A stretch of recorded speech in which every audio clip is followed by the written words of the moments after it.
Film is magic. And in the right hands, a weapon.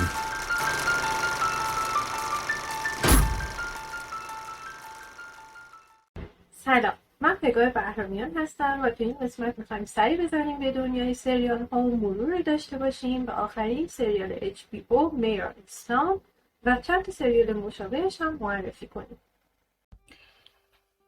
این مینی سریال 7 قسمتی یک درام جناییه که داستانش توی یه شهر کوچیک اتفاق میفته که 1 سال قبل یه دختر نوجوانی ناپدید شده و حالا با قتل و ناپدید شدن مجدد 2 دختر دیگه شهر تو التهاب بیشتری به سر میبره و بار تمام این پرونده های جنایی هم روی دوش پلیس شهره به نام میر با بازی کیت وینسلت که در واقع یک زن میان سالیه که توی زندگی شخصی و خانوادگیش هم مشکلات خاص خودشو داره و ما توی سریال میبینیم که چطوری تمام این مسائل رو سعی میکنه که با هم پیش ببره. The Easttown Police Department received a call reporting a dead body in Creedham Creek. Get that son of a bitch. Who did this? Because if you don't, I'll kill him myself. Tell me about your father. He was my best friend. He passed away when I was 13. He was a detective. At least you've still got your mother. Oh, we can't stand each other. I can feel it happening again. This expectation from people to be something I don't think I'm good enough to be. Mare, I know what you've been through, and I know you're worth saving. The ground is just falling out beneath you. Mom, we don't know what's gonna happen, all right? Go back to the file. Dig deep. Recommit yourself. Doing something great is overrated. Put the gun down!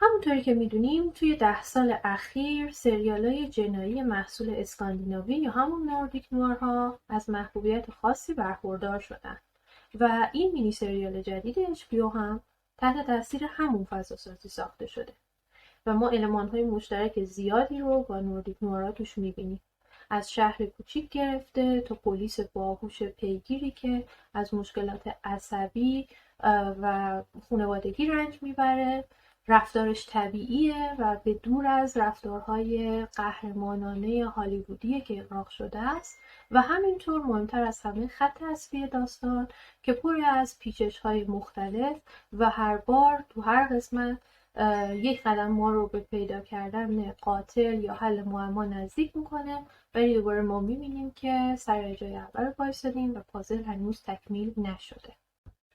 البته میر آف ایستام به خاطر اینکه تمام این المان‌ها رو به بهترین شکل کنار هم قرار داده و البته برگ برندش که بازی شاهکار کیت وینسلت مثل همیشه که در اوج پختگیش این نقش رو بازی کرده باعث شده که خیلی تبدیل بشه به یکی از سریال‌های هیت امسال و طرفدارای زیادی رو پیدا بکنه. حالا در ادامه 5 تا از این سریال‌های جنایی اسکاندیناوی رو با هم معرفی می‌کنیم تا اگر از میر آف ایستام خوشتون اومد سری هم به این سریال‌ها بزنید.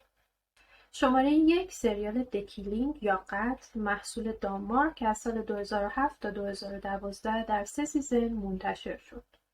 داستان سریال حول یک کاراگاه زن میانسال می‌گرده که در کوپنهاگ پرونده‌های مختلف جنایی رو باید حل کنه.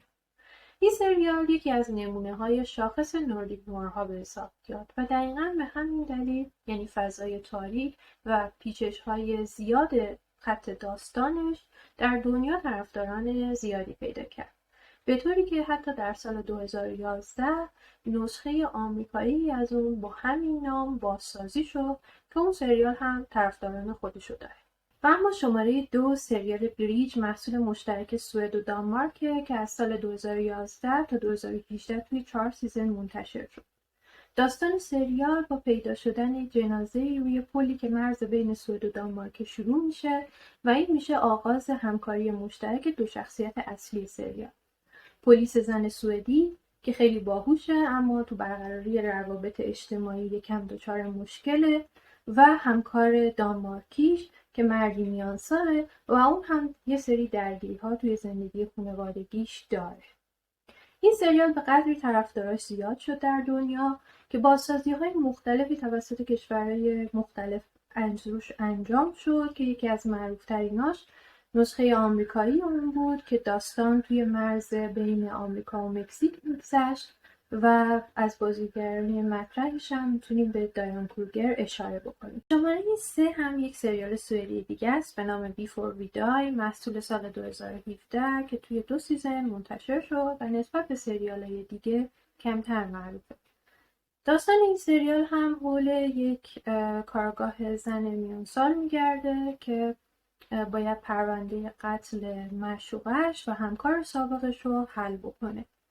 این سریال هم جالبه بدونیم که اخیراً نسخه آمریکاییش ساخته شده و به زودی قرار پخش بشه. شماره 4 این بار یه سریال فنلاندیه به نام ددوین که طی 2 سیزن سال 2018 از نتفلیکس پخش شد.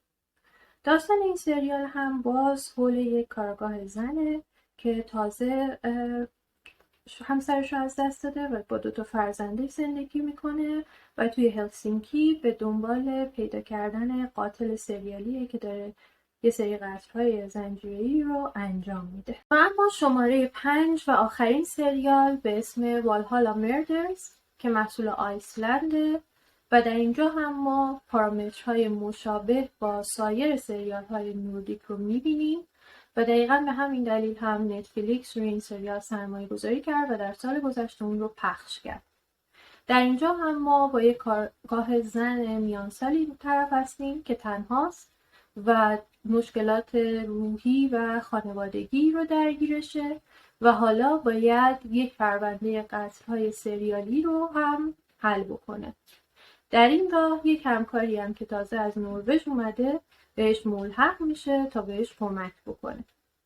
با همین مرور یک خطی داستان‌های این نوردیک نوارها میتونیم به پارامترهای مشترک اونا پی ببریم و البته این پارامترها در فضاسازی، شخصیت پردازی و بازی‌های کاراکترها هم مشهوده و برای همینه که تأثیر اونها رو ما توی سریال سازی‌های سایر کشورها هم میتونیم ببینیم.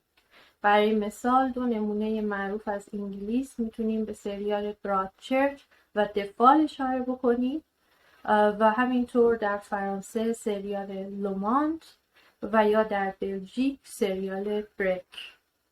خب در انتها باید بگم اگر مینی سریال میر آویستان رو دیدین و ازش لذت بردین به تماشای این چند سریال پیشنهادی هم بشینید و خیلی خوشحال میشم اگر نظراتتون رو راجبش با من توی کامنت ها به اشتراک بذارید.